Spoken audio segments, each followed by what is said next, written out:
Bien. La doctora Saraí tiene una licenciatura en Ciencias Políticas y Estudios Chicanos y Latinos, con una especialización en Economía. Estudió la maestría en Administración Pública por la Universidad Estatal de Fresno, California, y un doctorado en Liderazgo Educativo en la Universidad Estatal de San Francisco. Además, tiene un certificado en Gestión y Liderazgo centrado en la gestión de organizaciones sin fines de lucro de la Universidad Estatal de Fresno. La doctora Saraí ha trabajado con comunidades indígenas y migrantes en los Estados Unidos. Ha sido cofundadora del Encuentro Juvenil Oaxaqueño, del Grupo de Jóvenes Indígenas Autónomos, con sede en Fresno, California, y fue la primera coordinadora binacional de jóvenes del Frente Indígena de Organizaciones Binacionales. Además, ha trabajado con jóvenes inmigrantes indígenas mexicanos en investigación de acción participativa, enfocada en la educación, identidad y resistencia en el Valle Central de San Joaquín, California. La doctora Saraí ha aportado su amplia experiencia como líder en organizaciones comunitarias, como directora de organización y coordinadora de medios de California for Pesticide Reform, directora asociada del programa de asistencia universitaria para inmigrantes en California State University en Monterrey Bay y cofundadora del programa Undocu Support para capacitar a los estudiantes indocumentados de esta universidad. Ahora voy a pasar con la semblanza del doctor Gaspar Rivera Salgado. Obtuvo su doctorado en Sociología de la Universidad de California en Santa Cruz. Actualmente, el doctor Gaspar Rivera es director de proyectos en el Centro de Investigación Laboral y Educación en la Universidad de California en Los Ángeles, en donde imparte cátedras sobre trabajo, justicia laboral y social en los Estados Unidos y tópicos de migración. Así también dirige el Instituto para el Cambio Social Transnacional. Anteriormente ocupó cargos con varias universidades de los Estados Unidos y se le otorgó la cátedra Príncipe Claus en Desarrollo y Derechos Humanos durante el 2004-2005 en la Universidad de Utrecht, Holanda. Actualmente colabora como asesor de varias organizaciones de migrantes en California y México, incluyendo el Centro Binacional para el Desarrollo Indígena Oaxaqueño, con sede en Fresno, el Frente Binacional de Organizaciones Indígenas y Desarrollo Binacional Integral Indígena Asociación Civil, con sede en Oaxaca. Tiene una amplia experiencia como consultor independiente en migración transnacional, capacitación en relaciones raciales y étnicas y diversidad para grandes organizaciones. El doctor Gaspar Rivera Salgado fue designado vicepresidente de la Comisión de Relaciones Humanas en la ciudad de Los Ángeles por el alcalde Eric Garcetti durante el 2014-2017. Entre sus publicaciones destacan Migración Mexicana Indígena en los Estados Unidos, Justamente Vecinos, investigación sobre las relaciones afroamericanas y latinas en los Estados Unidos. Les damos la bienvenida, doctores, para que inicien su presentación. Muchas gracias, Isel, y muchas gracias, doctor Reyes, por facilitarnos este espacio. ¿Quiere estar seguro que ve mi pantalla de la presentación que tengo? Sí, perfectamente. Gracias. Y bueno, pues también quiero darle la bienvenida a los profesores y estudiantes del Instituto Tecnológico de Oaxaca y a otros invitados que se han enlazado a este espacio virtual. Y también quiero decir que es un verdadero placer y un honor compartir el escenario con la doctora Saraí Martínez. Mucho de lo que voy a hablar, pues la doctora Saraí pues, ha sido partícipe y actora misma de esos procesos. Y yo quisiera ofrecer una reflexión, más o menos de una media hora, sobre el concepto de la construcción de una sociedad civil migrante entre la diáspora oaxaqueña. Y este es parte de un proyecto de muchos años de acompañamiento, colaboración en varios espacios organizativos que se han fomentado dentro de la comunidad migrante indígena oaxaqueña en varias ciudades de California. Yo quisiera dar varios ejemplos de cómo se organizan los indígenas migrantes oaxaqueños para organizar y sostener lo que le llamamos la acción colectiva.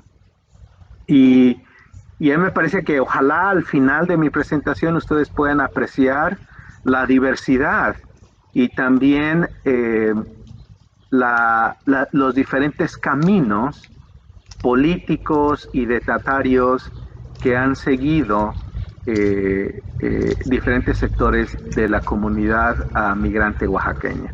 Y al final quisiera reflexionar con todos y todas ustedes acerca de la importancia de esta colectividad organizada que a mí me parece está desembocando en unas instituciones de la sociedad civil que están transformando no solamente el entorno sociopolítico donde se encuentran estos migrantes acá en diferentes espacios en California, pero también el otro argumento es que esto tiene un impacto transnacional.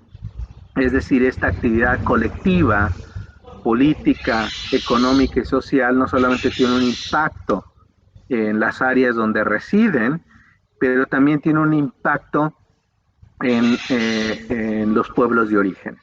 Entonces, ¿qué significa ser miembro de una comunidad indígena en Oaxaca que tiene una buena proporción de sus habitantes que residen, trabajan fuera del territorio tradicional y que sin embargo se siguen enlazando en los procesos internos de estas comunidades?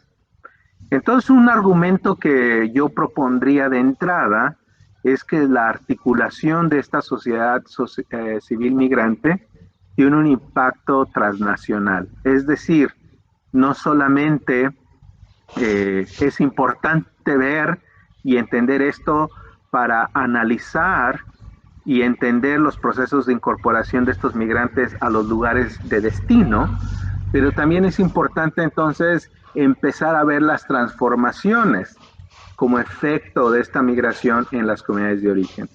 Y yo sugeriría entonces que para poder entender el impacto completo de la migración, debemos de fomentar más estudios con una visión transnacionalizada. Es decir, no solamente ver y entender los procesos que auspician esta migración sustentada ya por varias décadas desde Oaxaca, pero también entender los diferentes espacios y posicionalidades de este proceso de largo plazo. Un poco para entender de dónde el proyecto intelectual, o sea, el proyecto empírico es ver el impacto de largo plazo de la migración indígena oaxaqueña, entenderla desde los lugares donde residen, entender la diversidad de organizaciones y estratégicas organizativas que desempeñan.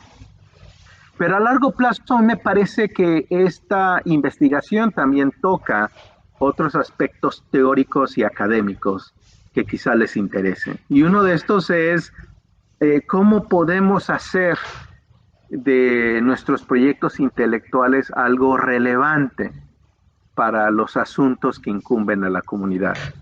Muchos de ustedes pues están en proyectos doctorales específicamente encaminados a entender los procesos de desarrollo económico en muchas de estas comunidades. Entonces, la aspiración es que nuestra investigación no solamente describa y aumente nuestro entendimiento de los procesos en los que están inmersos estas comunidades, pero que de alguna manera también este conocimiento ayude a transformar este entorno, que ayude a enfrentar los retos a que se enfrentan los actores mismos.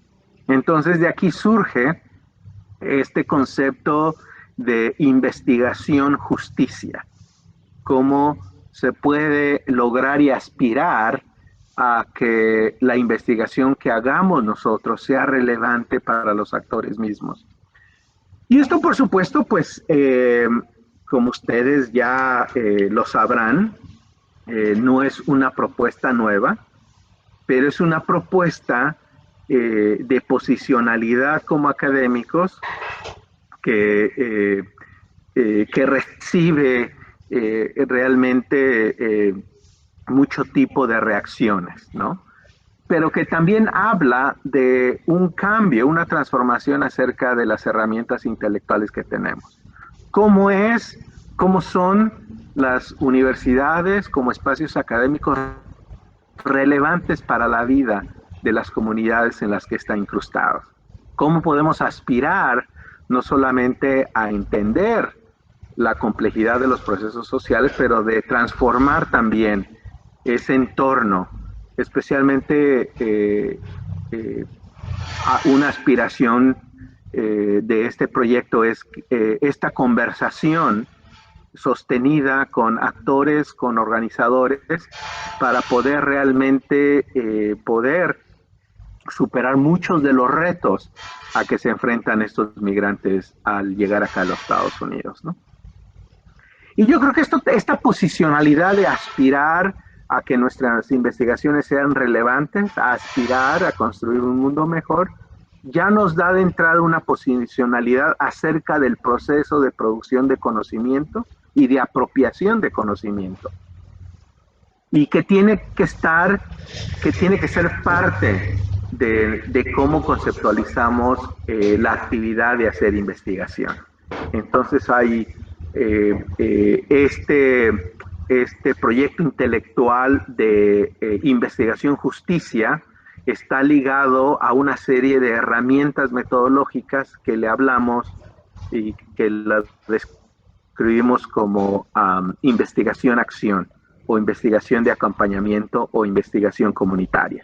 Y este es un tema, por supuesto, que es está resurgiendo entre muchos académicos, pero especialmente con académicos que trabajan muy de cerca con comunidades que han experimentado una larga historia de opresión. Y este es el ejemplo, por ejemplo, en los Estados Unidos, de académicos que surgen de la comunidad afroestadounidense. Especialmente a mí me interesa y le doy seguimiento a la producción académica de intelectuales que están ligados a comunidades nativoamericanas en los Estados Unidos y que tienen una historia muy larga. Aquí pueden ver a mano izquierda varios de los textos fundacionales que marcan el comienzo de esta posicionalidad intelectual. Podemos poner a Fanon, a Frantz Fanon aquí, y su reflexión profunda sobre la internalización de la colonización. Y también podemos poner aquí a Paulo Freire, que realmente contribuyó mucho a entender en que los actores pobres tenían fondos de conocimiento muy profundos que les permitían resistir muchas de estas opresiones. Entonces habría que expandir los fondos de conocimiento y que no deberíamos de perpetuar la marginalización y opresión de las personas pobres o minorías raciales, entendiéndolos como gente que no tiene conocimiento. Esto ha sido especialmente importante para los estudios de descolonización de los pueblos indígenas en las Américas. Entonces aquí hay un ejemplo de la gran producción intelectual que ha habido en las Américas sobre este mismo tema, ¿no? Ese es el marco, digamos, el proyecto intelectual, y ya de manera más empírica, yo quisiera describir varios momentos de mi colaboración de largo plazo con organizaciones fundadas por migrantes indígenas oaxaqueños y que realmente ilustran muchas de las potencialidades de esa formación de instituciones desde la sociedad civil que se moldean y que se inventan como proyectos políticos en el proceso de migración. Y esto es importante recalcarlo porque muchas veces pensamos, como nos ilustran muchas de las narrativas prevalentes que tenemos de los migrantes, que eh,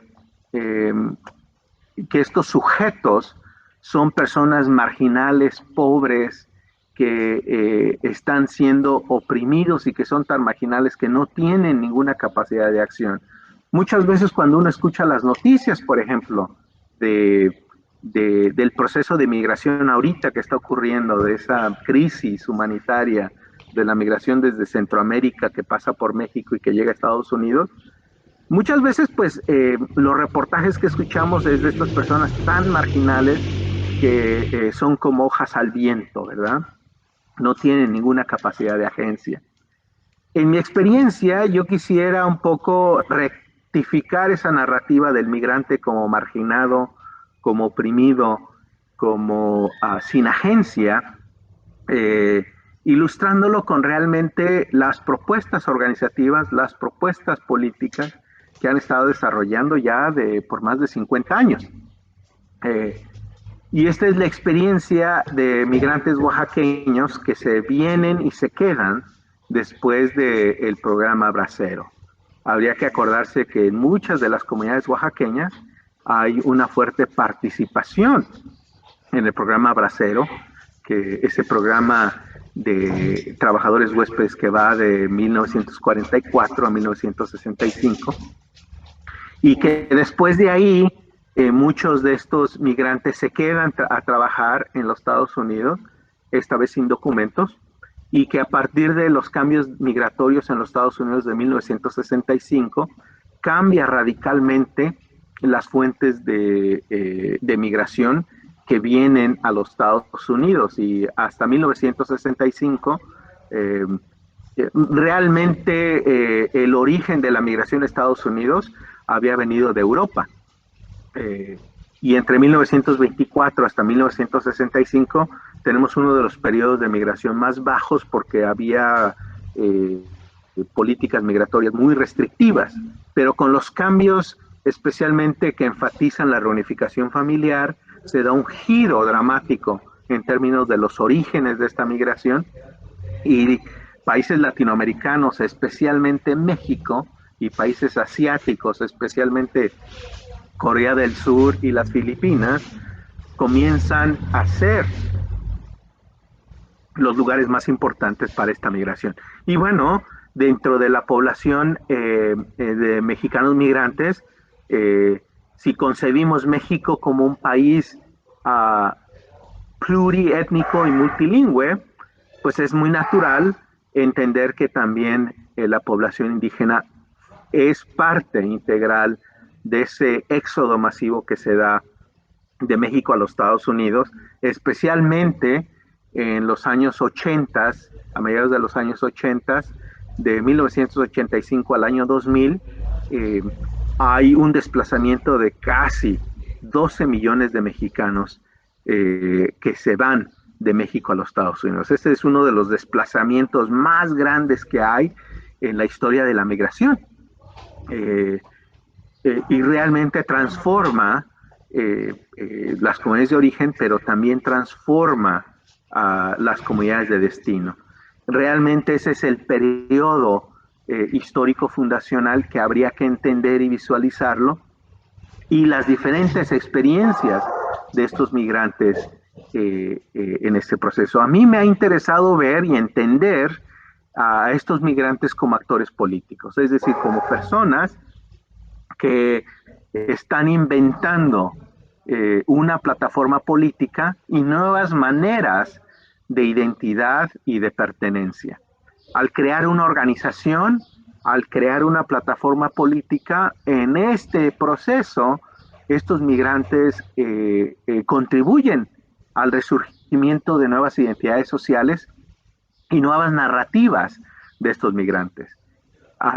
Estaba entrevistando a un activista chicano de mucho renombre acá en Los Ángeles, y él me decía que el activismo de migrantes indígenas oaxaqueños, especialmente a través de lo que era al inicio el Frente Oaxaqueño, el Frente Indígena Oaxaqueño Binacional, que después se convirtió en el Frente Indígena de Organizaciones Binacionales, realmente ya para principios de los 90 había surgido y había proyectado una plataforma política y una identidad indígena que no se había visto antes. Y este chicano me dijo, bueno, estos indígenas realmente hicieron de esta identidad algo muy atractivo y especialmente era muy interesante que venía de los indígenas mismos. Y entonces estos indígenas comenzaron no solamente a reivindicarse a sí mismos como trabajadores migrantes, como indígenas, pero también con una plataforma política binacional.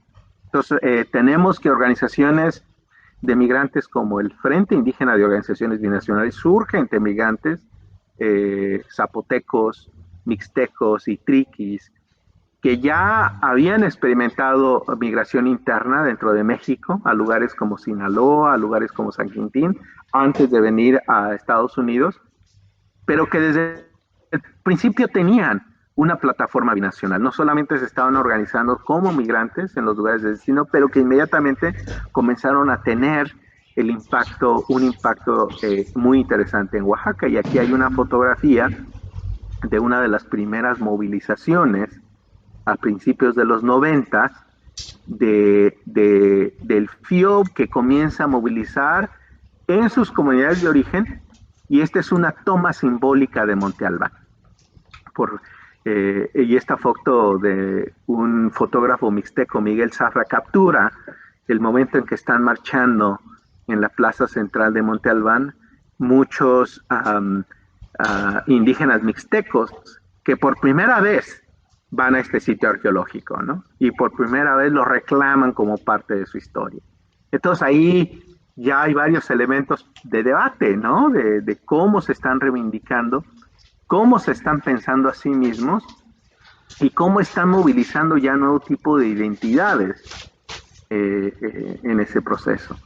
Esto mismo, dentro de la plataforma política del FIOB, se ha hablado mucho de la movilización, apropiación y transformación también de muchos conceptos que se han producido desde la academia, ¿no? Desde los intelectuales. Por ejemplo, cuando hablamos de ese proceso de descolonización, ese proceso de crear una nueva perspectiva para que las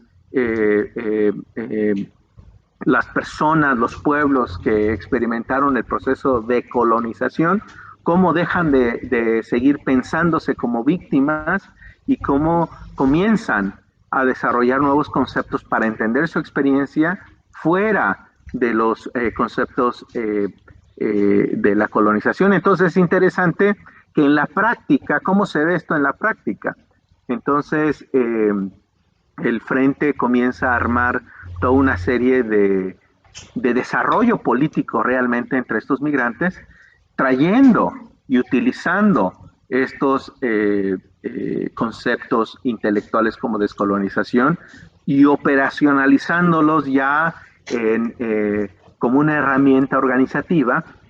Y este es como un ejemplo, ¿no? Entonces, esto es un ejemplo de un taller de identidad y descolonización que facilité en esta comunidad al norte de San Diego, en Vista, California, donde hay una concentración muy grande de mixtecos.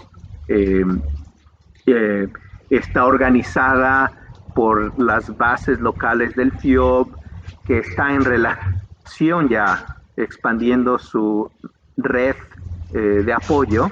Se lleva a cabo este taller en las oficinas de esta organización de Defensoría Legal, la Asistencia Legal Rural de California, que tiene oficinas en varias partes de California, que da apoyo legal a trabajadores del campo. Entonces ya vemos que hay una conexión, ya vemos que estos migrantes indígenas mixtecos ya comienzan no solamente a formar sus organizaciones, pero comienzan también a expandir esas redes de apoyo y comienzan a trabajar muy de cerca con otras organizaciones de la sociedad civil. Y entonces, este ejemplo nos ayuda a tratar de reconceptualizar muchas de las preguntas sobre la experiencia migratoria, ¿no? Hay una narrativa prevalente de asimilación en estudios de migración, ¿no? Una narrativa prevalente entre la academia es que los migrantes se van y pierden su identidad. Y asimilación significa que pierden su identidad y adquieren esta nueva identidad del entorno a donde llegan. Entonces, bueno, quizá una hipótesis es que estos migrantes indígenas que se van de Oaxaca, de la Mixteca, de la región Zapoteca o de la región Triqui, se van a Estados Unidos y bueno, ya se hacen México-americanos, ya no siguen identificándose como indígenas. Pero el ejemplo del frente nos indica algo contrario a esa narrativa, ¿no? Nos indica que algo sucede en el proceso de migración en su entorno político, económico y social, que hace que estos migrantes, especialmente las personas interesadas, los organizadores políticos, comiencen a repensar ese proceso de migración y comiencen a reivindicar identidades incluso que no estaban prevalentes en sus comunidades de origen. Hay que acordarse que hasta antes del levantamiento zapatista, realmente muchas de las organizaciones de los pueblos indígenas en Oaxaca no se reivindicaban necesariamente como indígenas. Y ahí tenemos el ejemplo de la COSEI, ¿no? Que era una coalición de trabajadores, estudiantes del Istmo, pero no se decían que son una organización zapoteca, aunque en la práctica, por supuesto que tenían una producción muy grande de escritos en zapoteco, ¿no? Tenían su periódico La Iguana Rajada, tenían poesía incluso que aparecía ahí en zapoteco, pero la COSEI como una organización de izquierda reivindicaba más el asunto de clase, más que la identidad étnica. Y es interesante que entre los migrantes indígenas, ya para mediados de los 80, un eje importante en términos de la identidad social es el eje étnico. Y que es desde ahí donde comienzan a reivindicarse. Y yo creo que pues esto no debería de ser una sorpresa muy grande porque la migración, el proceso de migración no es un proceso tan caótico como uno lo pensaría. Es un proceso realmente organizado a lo largo de redes sociales de migración. Estas redes sociales de migración que permiten la movilización de personas, la movilización de recursos, la movilización de información que les permiten a estos migrantes desde la región mixteca, desde la región zapoteca, desde la región trique, hacer ese viaje de 2,000 millas de distancia, cruzar la frontera, encontrar un trabajo, tener dónde quedarse a vivir y poder sobrevivir en este ambiente. Esto no sucede, es decir, nadie se despierta de Tecomaztlahuacán y dice, pues me voy a ir a Santa Mónica, California, ¿no? Tiene que ser parte de todo un entorno de esta red social donde circulan recursos, ideas, información. Entonces, estas redes sociales que son realmente las bases de esta organización social más grande, porque una de las de los primeros ejemplos de migración, de organizaciones entre los migrantes, son las asociaciones de pueblo. Es decir, si uno va a Fresno, la gente dice, bueno, pues no solamente yo soy de Oaxaca o soy de la región mixteca, sino nos dicen, bueno, yo soy de San Miguel Cuevas, ¿no? Específicamente. Y la gente de San Miguel Cuevas se conoce. San Miguel Cuevas es una agencia municipal en el municipio de Juzlahuaca, que tiene una migración muy larga y que se ha establecido en Fresno, y que tiene una serie de instituciones ya de mucho tiempo que les permiten a la gente de San Miguel Cuevas tener una vida política transnacional. Tienen por ejemplo, al representante de la comunidad que está ahí de Cuevas, que está en Fresno. Aparte, en mismo Fresno, estos migrantes tienen diferentes comités. Uno de los comités más grandes es el comité de los muertitos. Si alguien fallece, uno de estos migrantes, la gente activa esta red, da su cooperación y garantizan que estas personas que fallecen puedan ser transportados y enterrados en su comunidad de origen. Pues esto no es nada fácil porque pues se llevan entre $8,000 a $10,000 para poder realizar esto. Y bueno, ellos ya han construido toda una estrategia organizativa para poder apoyar. Entonces estas redes sociales han desembocado muchas veces en la formalización de estas redes a lo largo de organizaciones de pueblo que realmente son las bases de otros proyectos políticos, ¿no? Y ya yo sé que tengo el tiempo encima y queremos escuchar a la compañera Saraí. Y nada más para decir que a partir de estas redes sociales, a partir de estas asociaciones, se han hecho innovaciones y se han adaptado entonces a otros proyectos organizativos. La propuesta, por ejemplo, del Frente Indígena de Organizaciones Binacionales era trascender esas redes sociales que se daban y que culminaban en asociaciones de pueblo para poder crear un concepto más grande de identidad. Muchos académicos le llaman a eso una panetnicidad, algo que incorporara a diferentes otras identidades. Entonces, nada más, digamos, la historia del nombre de esta organización es un indicador histórico de cómo se adapta en diferentes tiempos. Muchas de las organizaciones que dieron pauta al surgimiento del Frente a principios de los 90 eran asociaciones de pueblo, eran asociaciones políticas que se habían fundado en los 70s, 80s, de gente alrededor de pueblos específicos. Uno de estas organizaciones fascinante es las organizaciones que se fundaron de gente de San Miguel Tlacotepec, también ahí en la Mixteca Baja. Ellos habían construido un comité cívico popular tlacotepense basado en su experiencia como trabajadores en la Ciudad de México. Este mismo comité cívico popular tlacotepense, cuando estos migrantes llegaron a San Diego, lo reactivaron, lo formalizaron y comenzaron desde ahí a organizarse colectivamente, a también estar en contacto con otros inmigrantes indígenas de Oaxaca. Y es interesante que este comité cívico popular tlacotepense después se convirtió en San Diego como el Comité Cívico Popular Mixteco.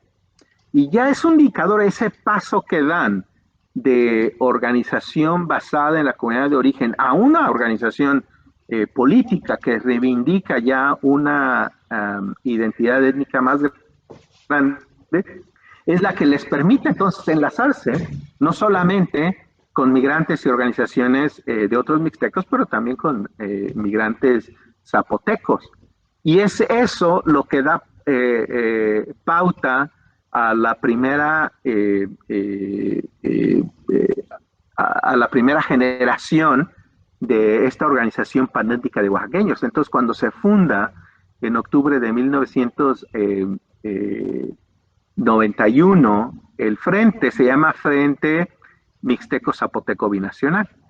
Entonces, que conjunta a las organizaciones de estos migrantes mixtecos y zapotecos en una organización que entonces es más grande. Y después, el frente mismo se transforma en Frente Indígena Oaxaqueño, binacional, cuando ingresan otros pueblos indígenas de Oaxaca. Pero ya para finales de los 90 a principios de los 2000, ya hay otros indígenas también que quieren ser parte del movimiento, el pueblo purépecha, del pueblo ñañú, porque ya están no solamente organizando en Oaxaca, pero en la región fronteriza de Tijuana. Y entonces otra vez se expande la propuesta política para formar el Frente Indígena de Organizaciones Binacionales. Entonces nada más con esta organización podemos ver cómo se transforma digamos, el contenedor, la propuesta política para incorporar, para expandir estas identidades políticas, y por supuesto que ha tenido un impacto en muchos ámbitos de la vida política social de los migrantes. Aquí tenemos, por ejemplo, uno de los proyectos, no solamente es organizarse dentro como indígena, pero comenzar a tener un impacto entre las instituciones que afectan la vida de los migrantes. Y, por ejemplo, esta es la fotografía de un taller sobre sensibilidad cultural con la policía de Los Ángeles, donde hay un taller donde se está dando información y se está entrenando a los policías sobre la diversidad étnico-lingüística de la comunidad inmigrante, por ejemplo, en Los Ángeles. También se expande, por ejemplo, este taller con la policía de Los Ángeles es en la ciudad, es un entorno urbano, pero también se comienza a hacer este tipo de abogacía en términos de sensibilizar a otras instituciones gubernamentales. Por ejemplo, este es un taller que entrena a los comisionados de agricultura del condado de Ventura sobre la diversidad de la comunidad indígena migrante establecida en este condado, ¿no? Entonces hay zapotecos, mixtecos educando a los policías, hay otros mixtecos y zapotecos educando también a estos comisionados desde la agricultura.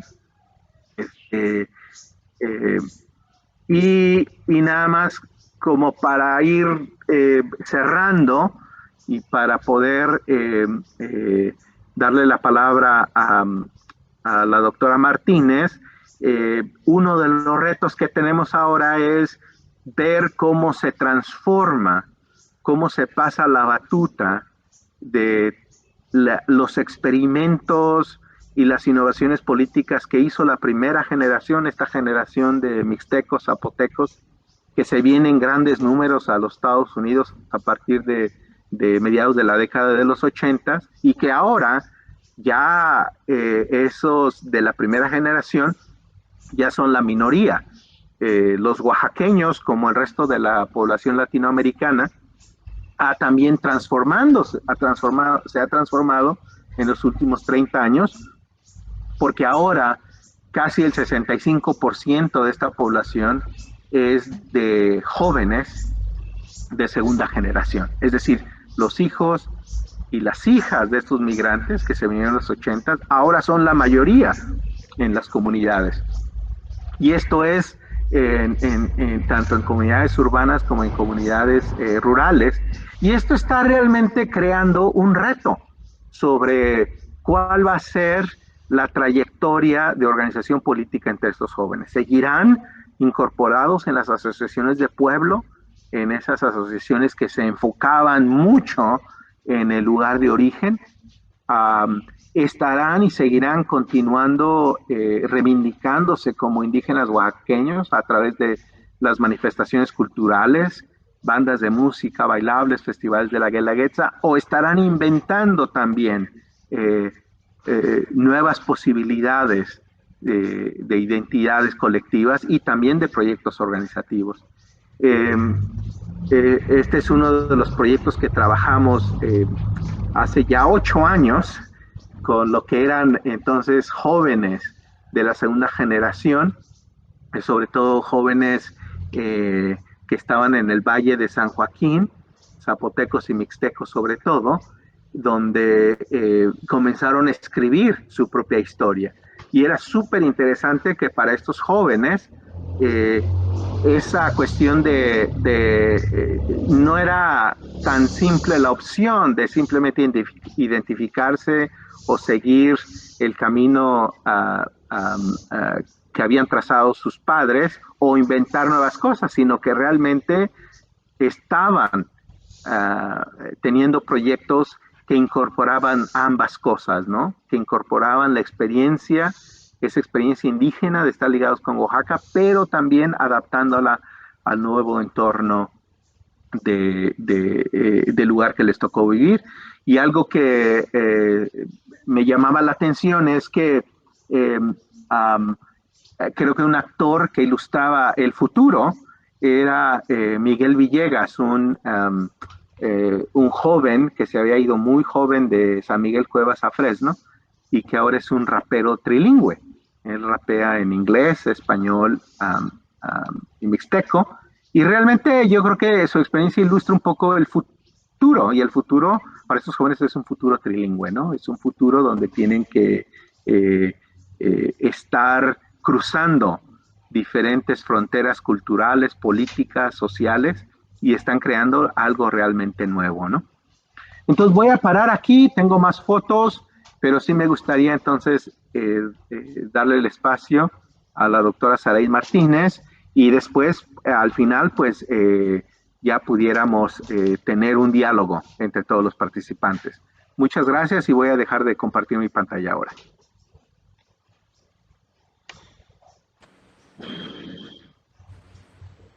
Muchas gracias, doctor Gaspar. Voy a compartir, a ver si puedo compartir mi pantalla también. No sé si vaya a poder. Luego tengo tantas cosas abiertas.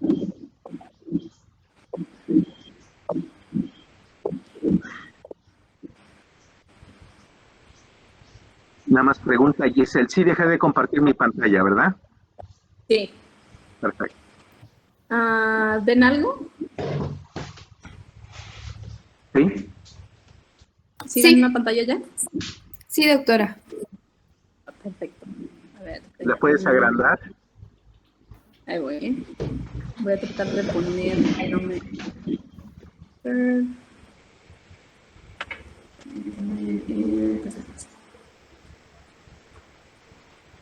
¿Sí la ven? Está cargando. Perfecto. Ya se ve. Muy bien. Bueno, entonces, gracias Gaspar por la presentación y por dar el contexto más que nada de cómo inicia, ¿no?, el Centro Binacional. Y quiero rescatar un poquito de lo que dijo, de cómo el Centro Binacional y el Frente Indígena también nos deja de ver a la comunidad indígena migrante como unas víctimas, ¿no? Y creo que ese es el trabajo que se ha hecho y se ha impulsado por parte del Centro Binacional.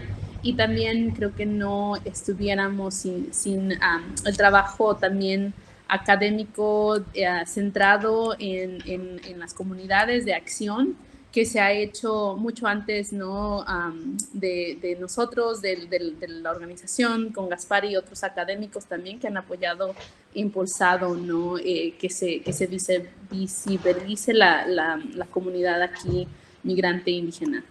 Entonces creo que todo parte de la migración, ¿no?, y cómo eso ha en realidad empujado por la creación de las organizaciones que no solamente que aboguen, pero que llenen los huecos que faltan dentro de los diferentes espacios, instituciones en Estados Unidos, ¿no? Y creo que mucho de la comunidad indígena migrante se ha visto invisible más que nada, ¿no?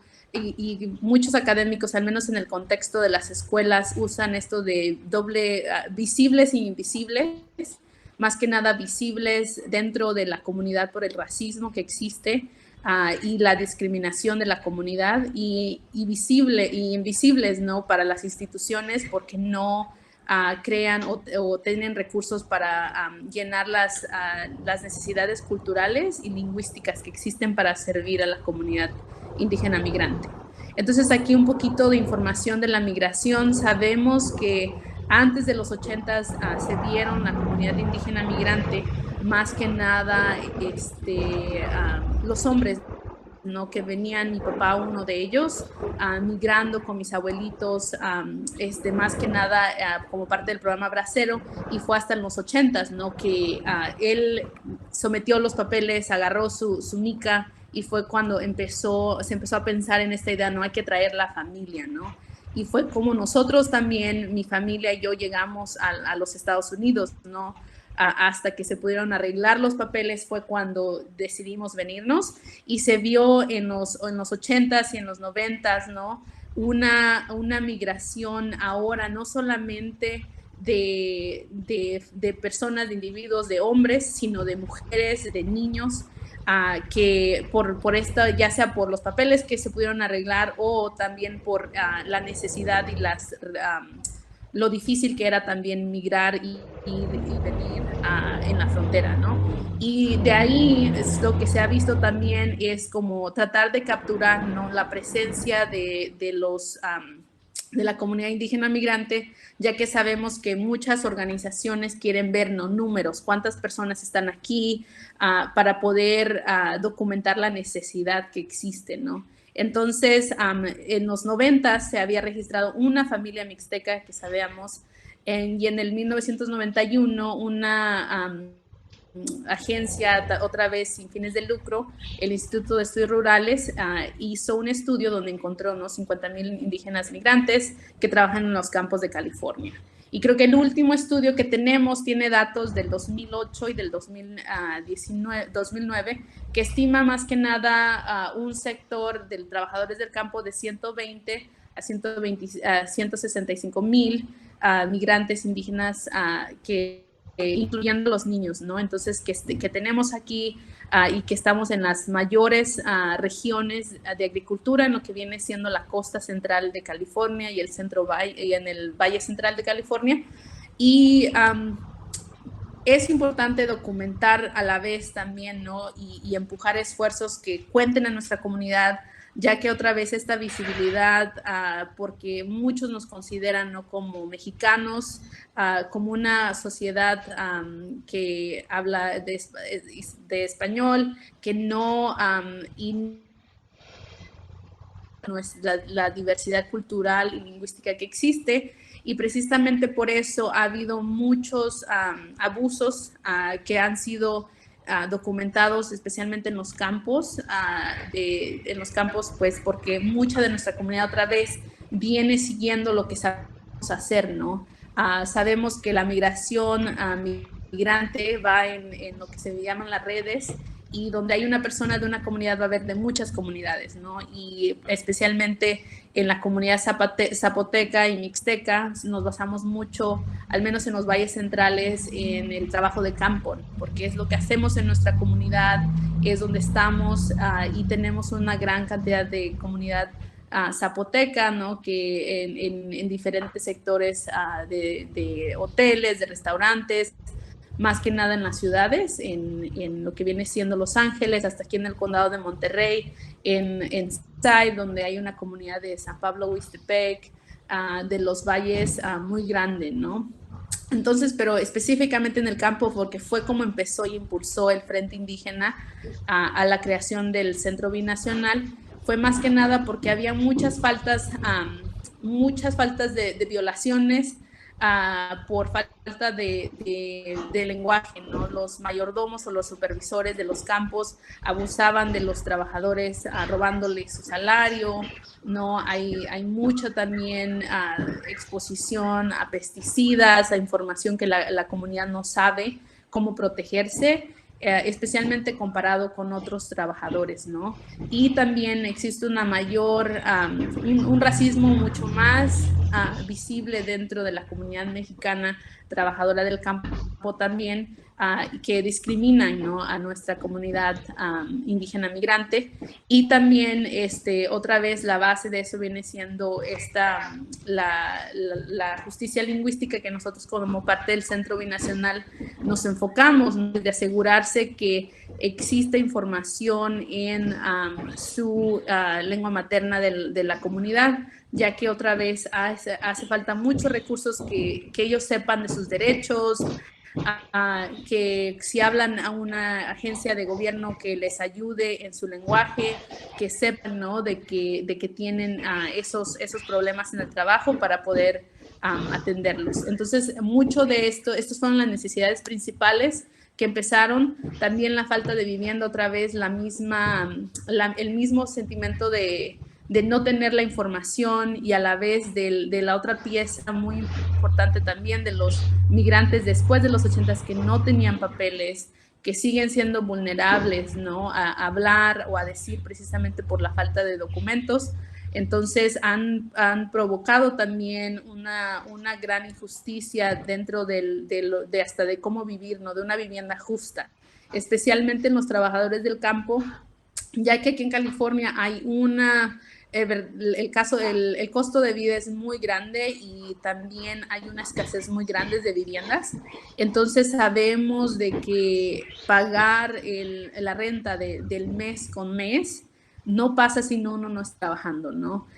Y también de que pues los salarios son muy bajos.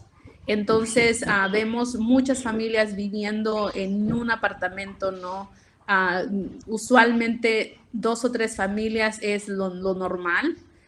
Y ha habido casos, ¿no?, que en una sola casa hemos encontrado, ¿no?, 20 personas viviendo, compartiendo el espacio, que otra vez viene siendo muy normal precisamente por la escasez, ¿no? Y también se ha documentado, ¿no?, personas viviendo así como en los ríos, en las cuevas, debajo de árboles, en todo California, ¿no? Mi papá también, cuando empezó, él cuenta que vivió en una cueva, ¿no? Cuando no tenían, o tal vez por el mismo conocimiento, falta de recursos, que tenían que vivir ahí. Y sabemos, otra vez, recalcando y rescatando lo que había dicho también Gaspar, fue que existen muchos núcleos comunitarios ya fuertes que venimos con la comunidad, otra vez llegamos donde hay comunidades de nuestros pueblos y ya somos una comunidad organizada, ¿no? Tenemos comités del pueblo, otra vez sabemos, lo hemos visto con el trabajo del Centro Binacional, cuando sabemos de que hay alguna persona que falleció, ¿no? Hay listas, ¿no? Sabemos dónde está el comité, se sabe dónde está el comité, se tiene la lista de todas las personas que ellos tienen registrados, dónde viven, cómo hablarles, y en menos de unos días se junta dinero para poder apoyar a las familias, ¿no? Están las fiestas del pueblo que se siguen celebrando en varias partes de California, en los valles centrales. Me ha tocado ir a las fiestas de Pascua de San Miguel Cuevas, como mencionó Gaspar, una comunidad muy, muy grande en Fresno, que se siguen organizando. Vienen personas desde Oregon, de Washington, lo mismo con la comunidad zapoteca en Madera, California, los mismos de nuestra comunidad, de mi comunidad de Ayuquesco de Aldama, se reúnen en Gilroy, ¿no? Cada año se hace la fiesta. Seguimos otra vez manteniendo esos núcleos muy organizados y que siguen, ¿no?, manteniendo ese espíritu de comunidad de nuestros pueblos.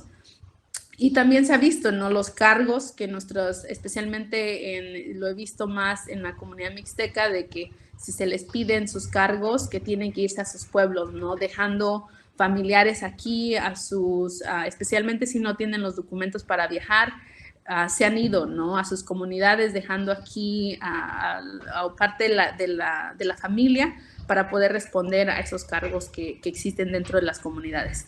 Y en realidad usando también en algo que, siguiendo este lente de nos viéndonos como víctimas también, ha habido casos, ¿no?, donde la comunidad usa su lenguaje como para navegar espacios, ¿no?, en los campos, para que no escuchen lo que digan, para organizarse. Se ha visto que la comunidad ha como reclamado eso, ¿no?, y usando su lenguaje para eso. Lo hemos visto también en las escuelas, especialmente con los jóvenes que he trabajado, que dicen, no, yo hablo triqui cuando no quiero que sepan lo que digo, ¿no? Entre ellos han usado el lenguaje como ese sistema de navegar sus espacios también, la comunidad.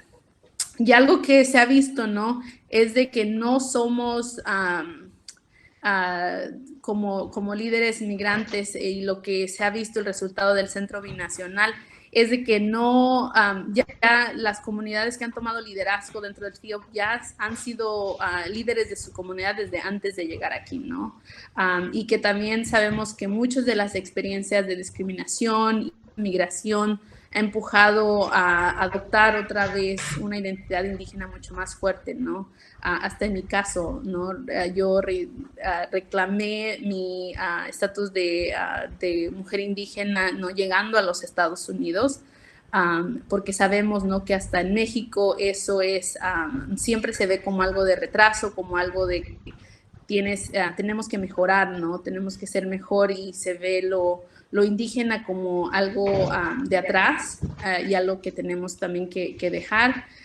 Entonces creo que hay una cosmovisión que muchas de las comunidades indígenas migrantes con las que trabajamos tratan de mantener, ¿no? Y seguir con lo que quieren, y lo bueno también, ¿no? de sus comunidades y sus costumbres. Sabemos que la solidaridad y el tequio pues no respetan las fronteras, ¿no? Creadas por los gobiernos. Se siguen solidarizando las comunidades cuando hay acciones que tenemos que movilizar. El ejemplo también del FIOP, sabemos de que no solamente hay una comunidad, ¿no? Sino hay diferentes, no solamente son los mixtecos, son los triquis y zapotecos. Entonces se crean más lazos de colaboración. Y también sabemos de que muchos de estas, acciones que se tienen o cómo nos organizamos, realmente van siguiendo, ¿no? Las necesidades que tenemos, y a la vez, ¿no? que seguimos identificándonos como indígenas dentro de estos espacios, de nuestras, cuando se logran esas acciones o esas reuniones que tenemos. Y entonces todo lo que mencioné en términos de la migración y cómo hemos llegado aquí, al igual de las injusticias y los abusos, no solamente laborales, otro muy importante que habla un poquito más adelante es de salud, ¿no? Sabemos de que el acceso a salud ha sido algo muy crítico en California, y que de ahí se ha visto también muchos abusos por la falta del lenguaje, o de las agencias e instituciones de salud no estando equipadas para llenar o para poder servir a nuestra comunidad. Entonces también eso impulsó mucho la creación, ¿no? de estas organizaciones para luchar por la visibilidad y el cambio, ¿no? Que se le atiendan las necesidades de la comunidad. Y entonces fue como así, el Frente Indígena creció como una organización que tenía que empujar a nivel transnacional políticamente, para que se supiera, ¿no? visibilizar las necesidades y empujar para que se pudiera más que nada resolver o poner atención a las necesidades de la comunidad indígena. Y como tal, como una organización política, se quería tener también a una organización que pudiera, ¿no? tener personal pagado que pudiera apoyar a la comunidad a navegar y a crear espacios donde la comunidad pudiera venir a tener servicios, ya que otra vez las instituciones nos habían fallado y nos siguen fallando.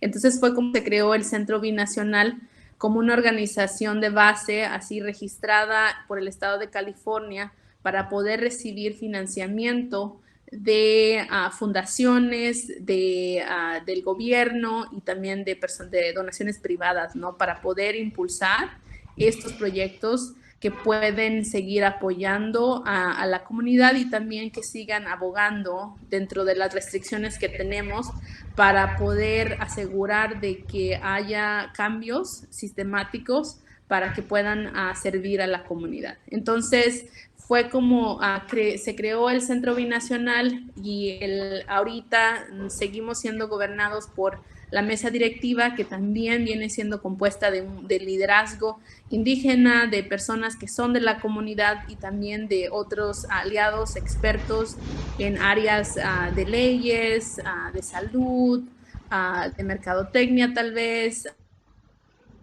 de justicia social, que pueden informar y guiar no solamente nuestro trabajo, pero también, ¿no?, legalmente son los responsables de la dirección del Centro Binacional. Entonces, fue como se creó el centro y pues juntos se crearon esta visión y la misión, ¿no?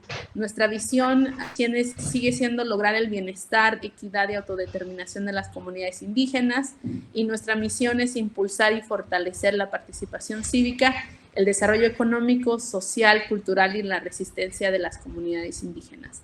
Eso, más que nada, nuestra misión en realidad empuja los programas que se diseñan para servir a la comunidad. Entonces, esto es lo que tenemos. Otra vez, seguimos trabajando por los derechos de los trabajadores, teniendo orientación, construyendo capacidad dentro de la comunidad también. Y más que nada también referimos, ¿no? Centro Binacional no puede hacer todo, entonces sí tenemos colaboraciones con comunidades o con otras agencias para poder resolver los problemas que existen, ¿no?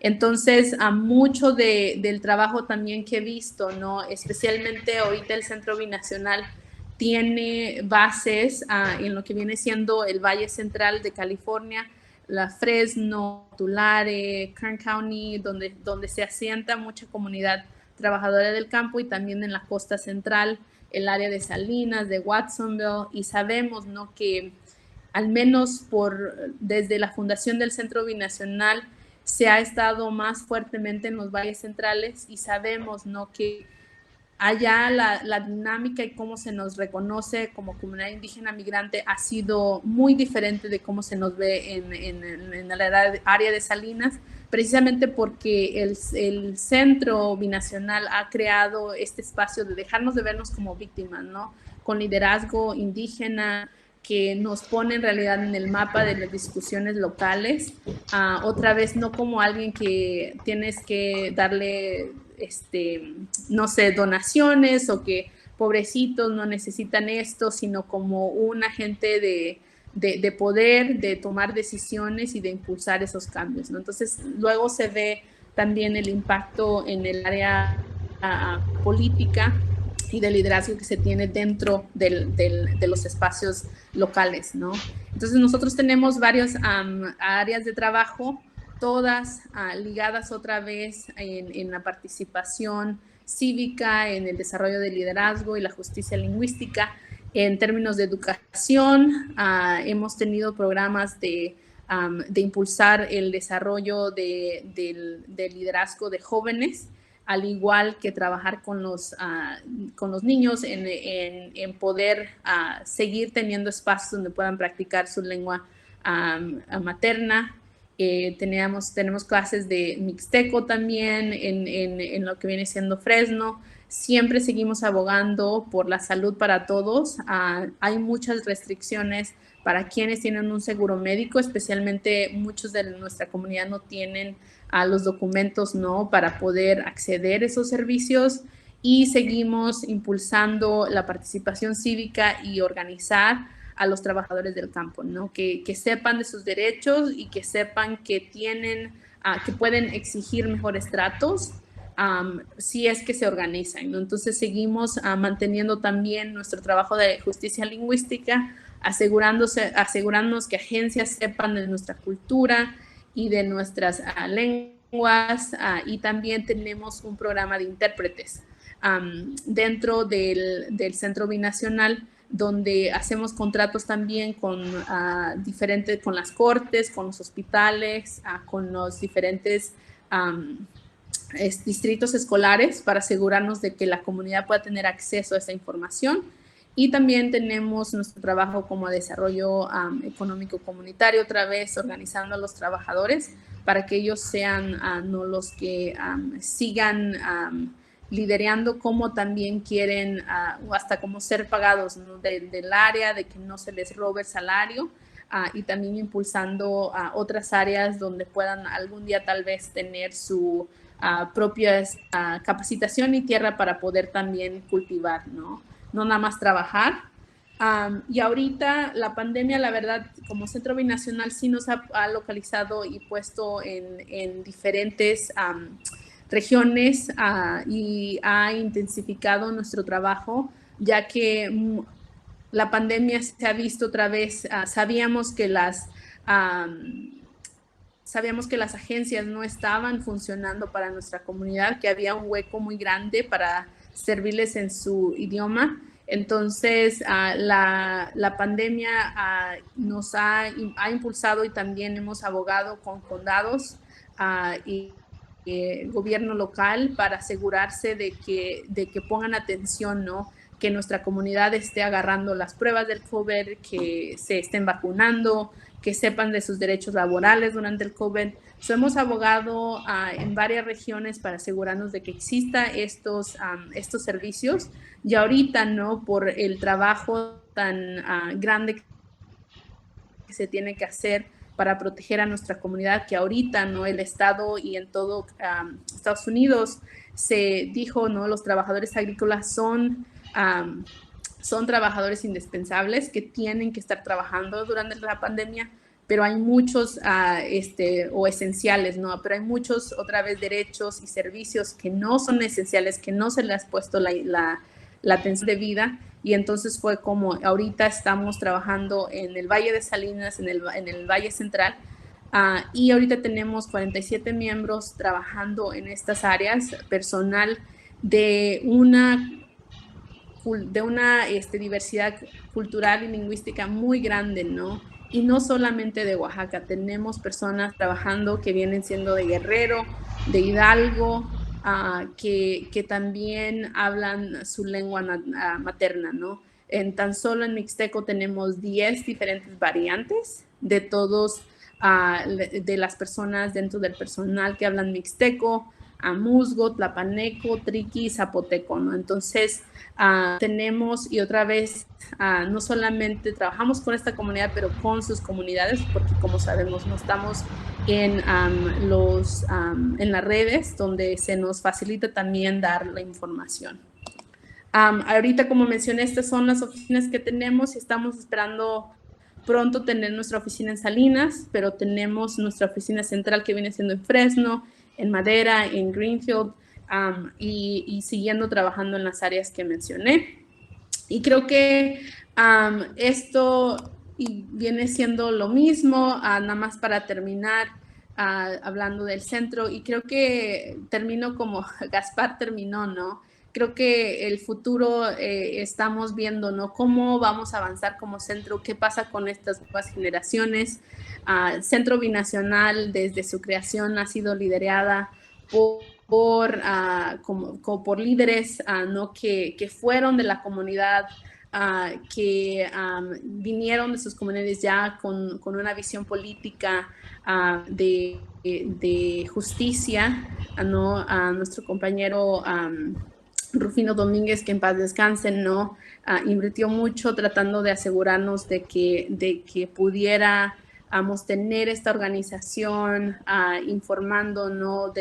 Y trabajando duramente para establecerla, al igual que el doctor Gaspar, y ahorita creo que es la primera vez que el Centro Binacional o que las mujeres toman liderazgo, no solamente en las posiciones medias, sino también, ¿no? Desde los organizadores hasta, no, ahorita no soy la primera, ya hubo, antes de que yo empezara, ya había liderazgo de mujeres, pero otra vez no, creo que esto cambia también un poquito de las narrativas, especialmente desde cuando empezó, ¿no? Se organizó el FIOP y el centro, siempre se buscaba a las mujeres, ¿no? Para asegurarnos de tratar de impulsar la participación, pero muchas veces los trabajos no han sido de liderazgo que se han dado. Entonces eso está cambiando dentro del Centro Binacional, y antes, desde que conocí al centro, se ha tenido bilingües, ¿no? Personas que hablan español y su lengua indígena, y creo que nada más teníamos como 1 o 2 miembros del personal que eran trilingües, pero ahorita estamos viendo que ha incrementado también el número de personas trilingües dentro de la organización, personas jóvenes también que trabajaron en el campo, pero porque sus padres trabajaban, pero ahorita se fueron a la universidad y están regresando a querer trabajar con nosotros. Entonces también eso está cambiando, y también cómo los jóvenes están reivindicando su identidad indígena. Creo que también lo mencionó Gaspar, y el ejemplo también de Miguel, ¿no? Que sigue trabajando con el centro, que sigue muy activo dentro de su comunidad y fuera, ¿no? Llevando, pues sí, su mensaje de resistencia y de siendo un rapero trilingüe, ¿no? Entonces, creo que estamos a un punto clave, especialmente otra vez con la pandemia, que ha cambiado, ya puesto, y los contextos políticos que están pasando en los Estados Unidos, de los injusticias raciales. Entonces, creo que hay esperemos, ¿no?, que sea el momento de una transformación, de seguir luchando y organizando, y especialmente también ya que los trabajadores son esenciales del campo, ¿no?, y que esperemos de que esa designación que se le ha dado también sea reflejado en los beneficios que se tiene. Y creo que es algo que el Centro Binacional, pues sí, en conjunto con el FIOB, vamos a seguir luchando para asegurarnos que haya justicia dentro de las comunidades indígenas. Entonces, eso es un poquito de lo que puedo decir, y no sé si alguna, y con eso creo que termino también la presentación. No sé si hay comentarios o sí.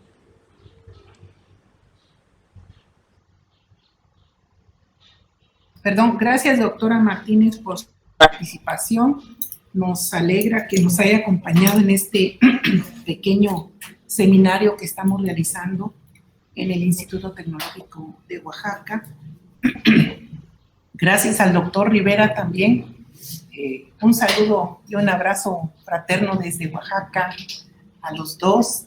Bastante interesante, pues, las pláticas, ¿verdad? Las ponencias que nos dan sobre, pues, la realidad de nuestros paisanos, nuestros connacionales allá en Los Ángeles, ¿no? He tenido la oportunidad de asistir así, al igual que usted, a algunos eventos en los cuales participan los migrantes, y algo que me llamó la atención, pues, es la unidad, ¿no?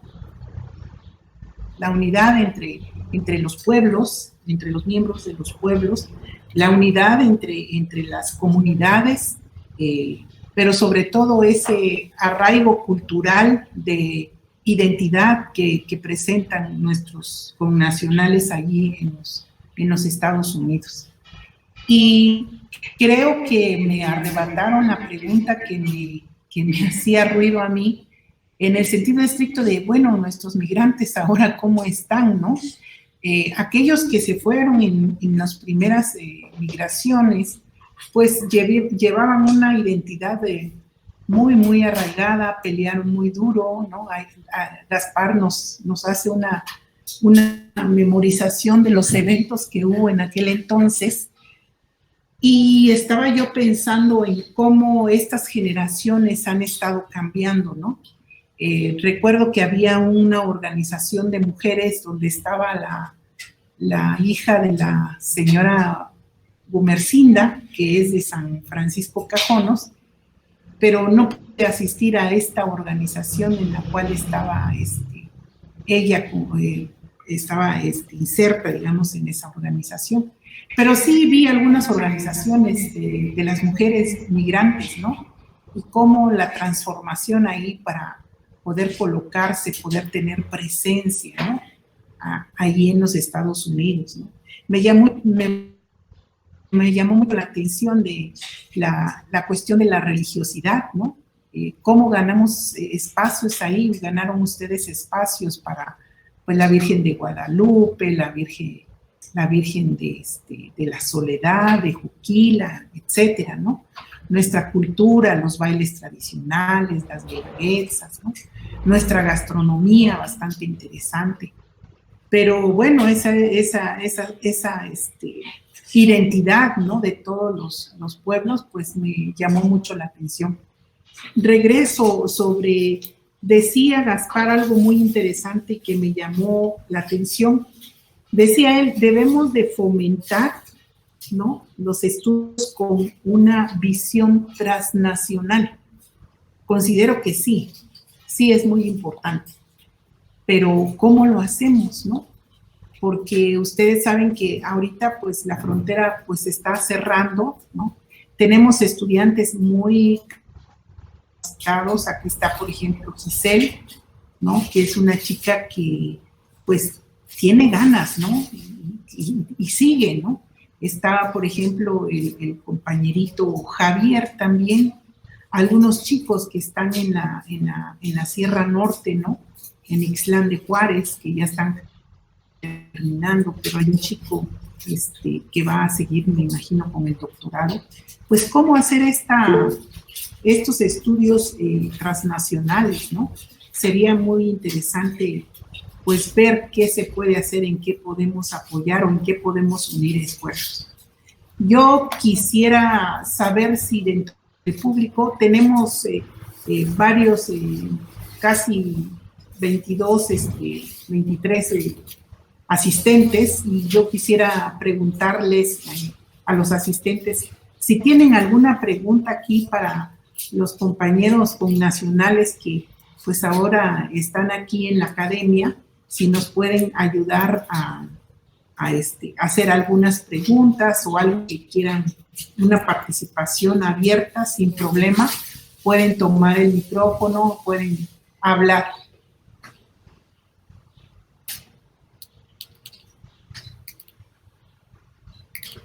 ¿No?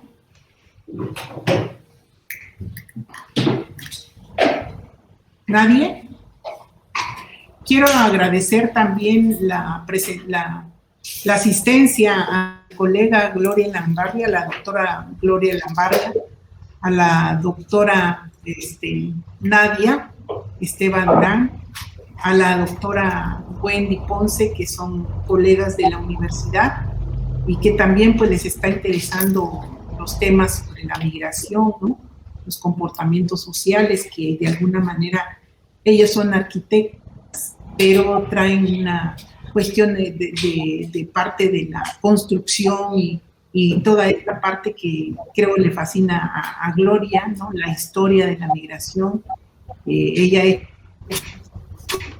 algunos estudios. No sé, Gloria, si tienes alguna pregunta para los ponentes.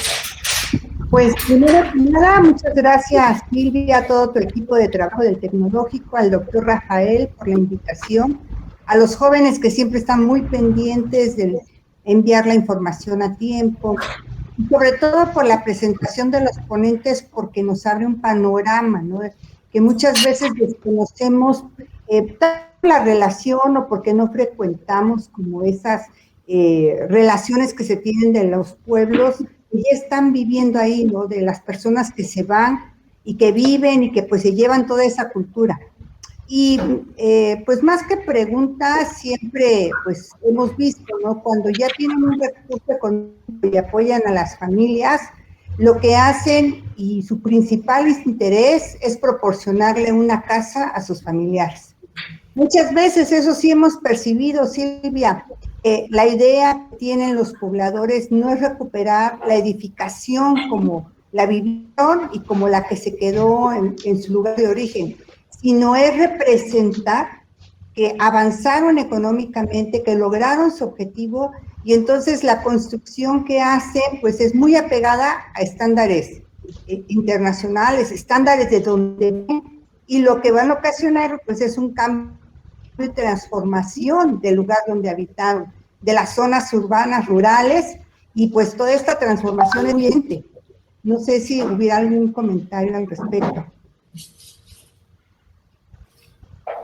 No sé, doctor Gaspar o la doctora Saraí, si quieren tomar la palabra, por favor.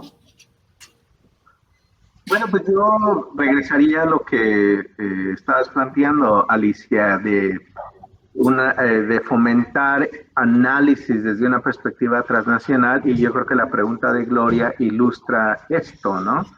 Un poco, para realizar estudios transnacionales, pues no solamente estamos hablando de estudios estén multisituados en los lugares de origen y de destino, pero también es un marco analítico que nos permite entender, por ejemplo, en el caso del tema que dice Gloria, ¿no? Bueno, incluso esa transformación del mapa urbano, de tipo de construcciones que se hacen, cómo fluyen, ¿no? Entonces yo creo que, y si uno va, por ejemplo, a Fresno, la gente pinta de colores muy mexicanos sus casas acá. Entonces realmente no es nada más fluye la arquitectura californiana, la mixteca, pero viene a Fresno, a Salinas, los colores y las tradiciones de Oaxaca. Entonces yo creo que ahí lo interesante de esto es ver cómo fluyen, y esto lo pudiéramos también relacionar con otros aspectos. Por ejemplo, Saray relacionó el sistema de cargos, por ejemplo, cómo se adapta a este proceso transnacional. Pudiéramos hablar de las tradiciones religiosas. Y yo creo que aquí nos da un marco para poder problematizar. A ver, ¿cuál es el flujo? ¿Cómo se adaptan? ¿Fluye realmente estos valores, esta estética de California allá? ¿Cómo se adapta allá? Porque también hay otros migrantes que están construyendo sus casas porque la quieren ahora estilo tradicional Oaxaca, están construyendo en adobe, por ejemplo, ¿no? Y ahora que tienen la posibilidad, había todos unos proyectos en Oaxaca de León de crear casas de adobe con estética californiana, pero ya era un híbrido, ¿no? Entonces yo creo que ahí es interesante ver cómo si uno toma un marco transnacional de la migración, comienza uno a hacerse preguntas acerca de este flujo, no solamente de personas, de ideas y no solamente de recursos, pero de otro tipo de valores, ya digamos, ¿cuál es mi aspiración? ¿Cómo quiero que se vea mi casa? ¿Cómo quiero presentarme yo? Y de otros tipos en el aspecto religioso, político e incluso de género, ¿no? Entonces yo creo que aquí tenemos muchos fenómenos sociales que pudiéramos problematizar y donde tenemos que tener una reflexión. Pero la perspectiva transnacional pues no solamente es un marco, pero también es una empresa académica multisituada, ¿no? Tratar de entender el ámbito local del lugar de origen y los ámbitos locales y contextos locales en el lugar de destino. Entonces yo creo que ahí hay un debate muy rico de cómo se puede entender eso. Sí, muchas gracias. Por favor, Alejandra, si quieres hacer la pregunta, por favor.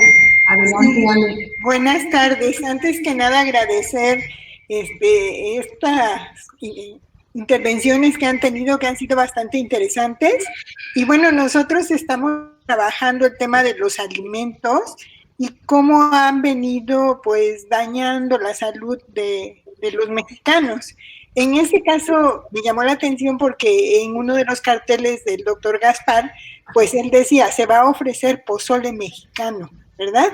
Pero sí me gustaría que nos comentaran un poco cómo esta alimentación se ha visto modificada a través del tiempo que han estado allá los connacionales y los niños, obviamente que ya han nacido allá. ¿Cuáles son sus hábitos de consumo, sus patrones de consumo de alimentos? ¿Cómo se ha modificado esta situación? Por favor, si son tan amables. Adelante, Saray. Oh, bueno. Creo que a lo mejor va a agregar un poquito más usted, especialmente del cartel, creo, tiene más que decir. Creo que hay mucho, yo veo de dos cuestiones. Una, que sabemos de que hay un esfuerzo también muy grande, especialmente de la comunidad, con el centro, con las personas que trabajamos, de querer rescatar esas tradiciones de comida y de poder seguir enseñando, ¿no?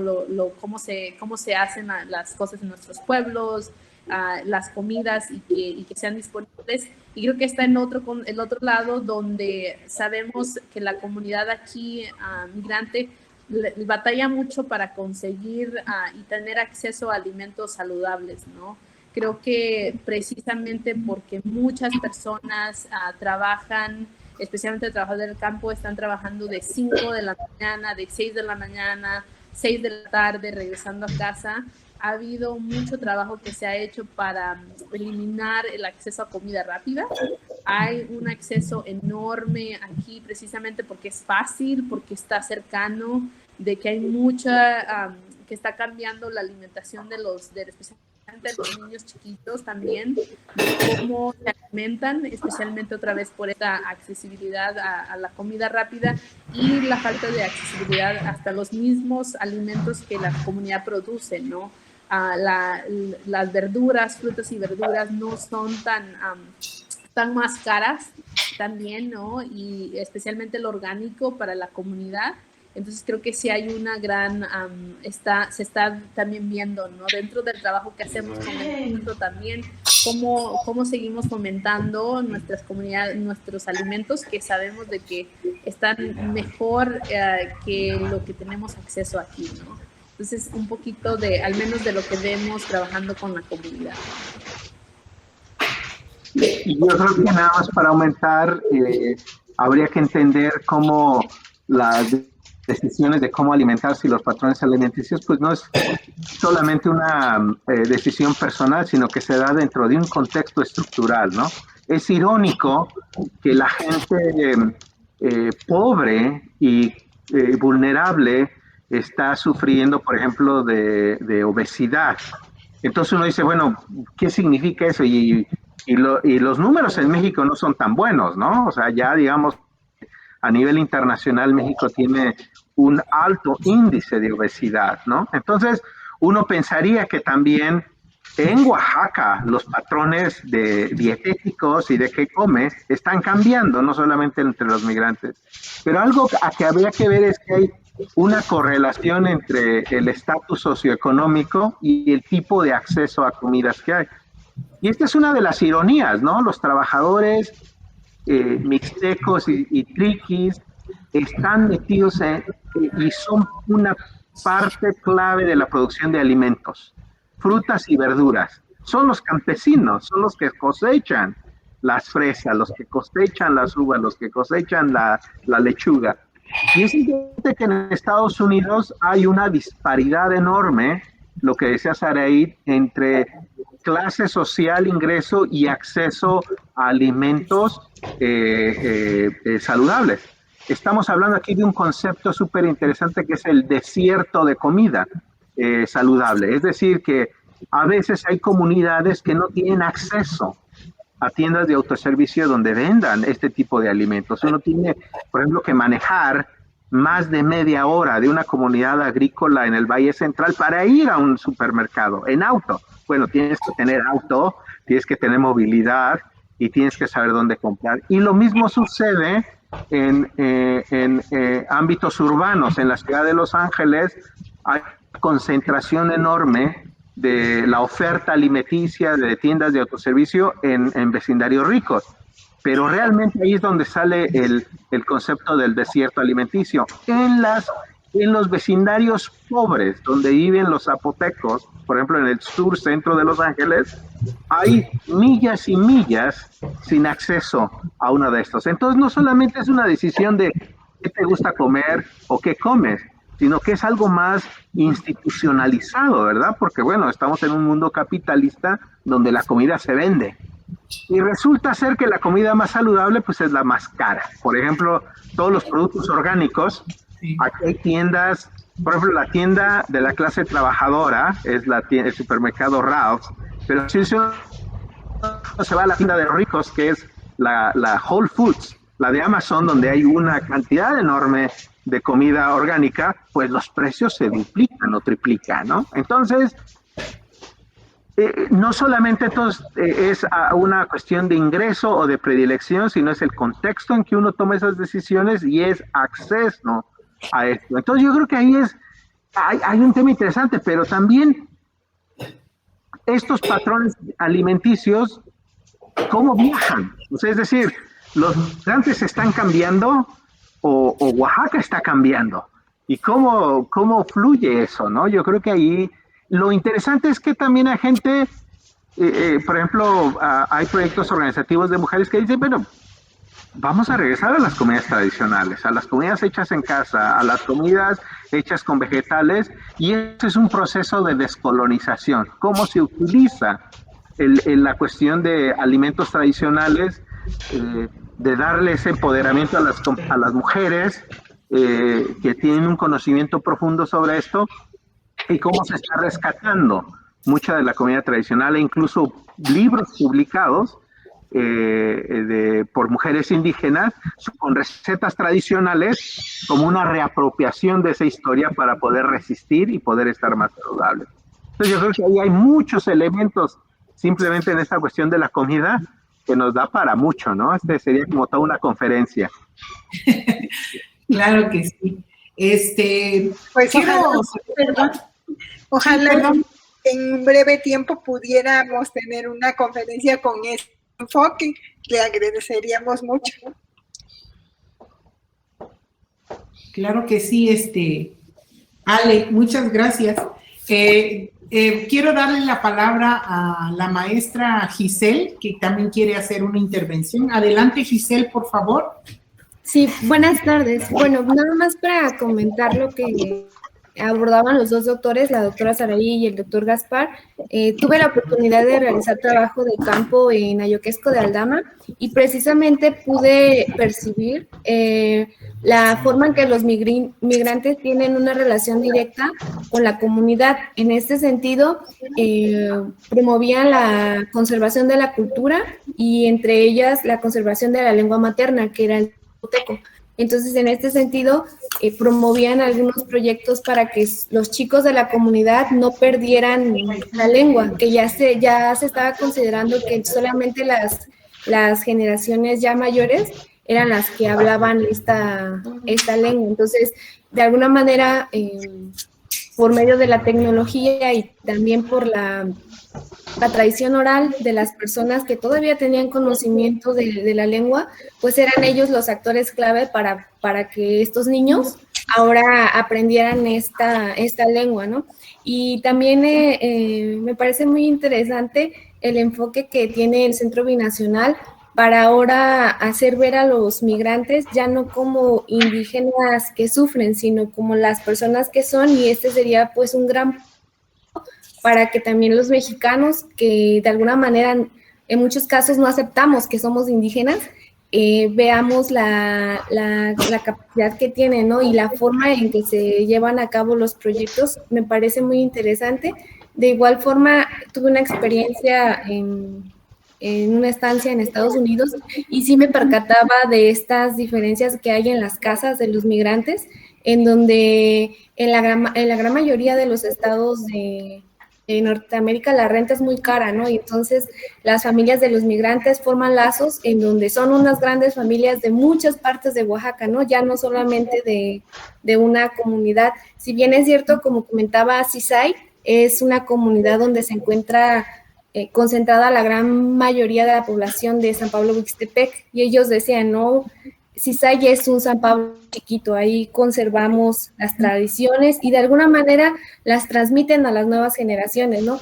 De alguna forma adaptándose las comidas mexicanas, ¿no? Me tocó ver que a lo mejor no es 100% la comida como en México, pero los ingredientes o la forma se trata de preservar y de esta manera compartirlo también con otras culturas, ¿no? También los mercados nostálgicos, me tocó verlos y prácticamente encuentras todo lo que hay en México, ¿no? Y los fines de semana es el punto de reunión para todos los migrantes en donde van, conviven con otras familias, donde van incluso americanos a consumir ahora los alimentos mexicanos. Entonces, pues, es muy amplio el tema, muy interesante, y el campo de estudio que podemos abordar, pues es inmenso, ¿no? Podemos verlo desde diferentes perspectivas y también de las culturas de cada comunidad. En cada comunidad tienen una forma de ver la migración. En cuanto a lo que comentaba la doctora Gloria, en una de las comunidades de estudio que estoy trabajando, el principal objetivo de un migrante de Santa Catarina Quiané es construir una casa, y estas casas tienden a ser el reflejo de las casas americanas. Claro está que con la adaptación de los materiales que existe aquí en la comunidad, ¿no? Pero hay evidencias de fotografías en donde realmente es increíble la semejanza que tienen las casas de esta comunidad con las casas de los Estados Unidos. Son casas que en su mayoría están vacías, pero que son de los migrantes, y la cultura migrante se percibe. Pues por mí sería todo, muchas gracias.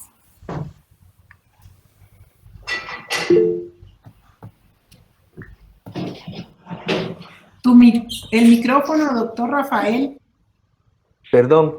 Miren, hay una pregunta de Jessica Galván que dice, ¿considera que la autopercepción de los migrantes indígenas se ha ido reivindicando o sucede lo contrario?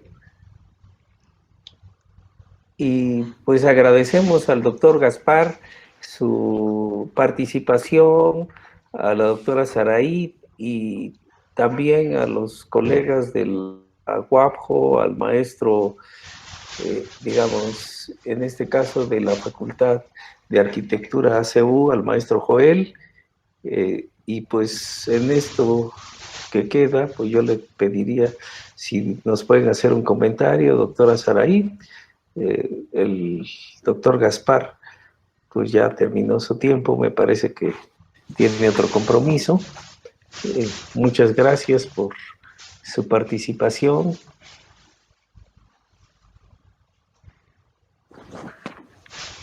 Adiós a todas y todos. Desafortunadamente me tengo que salir. Buena suerte y seguimos en contacto. Gracias, Gaspar. Gracias. Gracias. Buen día. Gracias. Gracias. Bueno, Gracias. aquí con la doctora Saraí nos quedamos. Sí, y creo que podría contestar ese también, tendré que irme yo, pero muchas gracias por la invitación y qué gusto estar en contacto y pues sí, ¿no? Que espero ir pronto, ya queremos que acabe la pandemia para estar allá, se extraña ya nuestra tierra. Pero sí, yo creo que se está reivindicando, creo que es un proceso de que no... De que se sigue haciendo el trabajo, creo que no es en todas las comunidades, especialmente las más asentadas, que tienen más tiempo aquí y que se ve mucho más esa identidad, ese trabajo también descolonizante, ¿no? De que pueden reclamar más su identidad indígena en Estados Unidos, pero aquí creo que sí depende de la comunidad y el tiempo que han estado asentados aquí en Estados Unidos.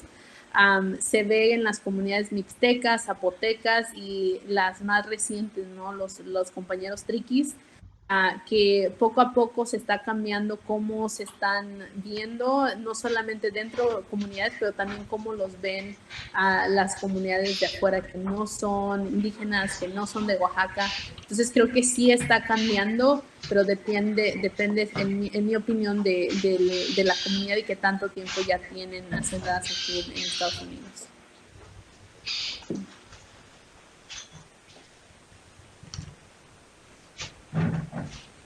Ok, bueno, pues esta ha sido un tiempo muy fructífero porque nos ha mostrado, ¿no?, toda la problemática de nuestros connacionales en Los Ángeles, en Estados Unidos, y bueno, cómo se ha dado el proceso, ¿no? Y ha sido un trabajo bastante fuerte, ¿no?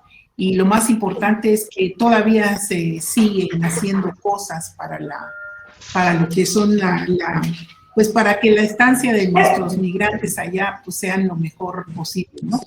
Pues le agradecemos, doctora Saraí, le agradezco a todos los asistentes el haber estado con nosotros, acompañándonos en esta padrísima conferencia de transmisión de conocimientos, y bueno, y que pues podemos ver que todavía podemos, ¿no? Podemos seguir adelante y tenemos que luchar muy bien. Doctora Saraí, muy buenas tardes, muchas gracias por su conferencia, y a los compañeros que están aquí asistiendo a este evento les agradecemos. Esperen nuestras nuevas conferencias. el doctor Rafael va a cerrar la sesión. Por favor, doctor Rafael. Sí. Doctora Saraí, gracias, se acaba de desconectar. Esa es otra cuestión que tenemos que aprender porque el tiempo de los conferencistas no es nuestro tiempo, además hay diferencia de horario entre los dos países y pues ya tenemos programado a fin de mes otra conferencia sobre el tema migratorio y vamos a ir intercalando con sesiones de el seminario taller de matrices de contabilidad social y otras ponencias que también se van a llevar a cabo de aquí hasta principios del mes de junio, porque a fines de junio pues se cierra el semestre, ¿verdad? Buenas tardes a todos y gracias a todos por su apoyo, a Noé, Giselle, Javier, Iván y todos los presentes, los colegas de la UAPJO que siguen presentes y que aquí vemos a la doctora Gloria que seguramente más adelante nos va a acompañar con una conferencia sobre, en este caso me parece que a ella le fascina el tema del ferrocarril y por allá en los 20s el ferrocarril tenía mucho que ver con la migración de México a los Estados Unidos. La carretera panamericana pues abrió otra opción y ahora pues ya tenemos otras vías y la vía aérea es seguramente la más frecuente que utilizan nuestros paisanos migrantes, de tal manera que cada avión que viene de Los Ángeles o de Tijuana, la mitad son turistas y la mitad migrantes, si lo podemos poner de esa manera. Muy bien, pues buenas tardes, buen provecho y nos vemos en la siguiente sesión del seminario. Hasta luego. Hasta luego. Hasta luego. Buenas tardes.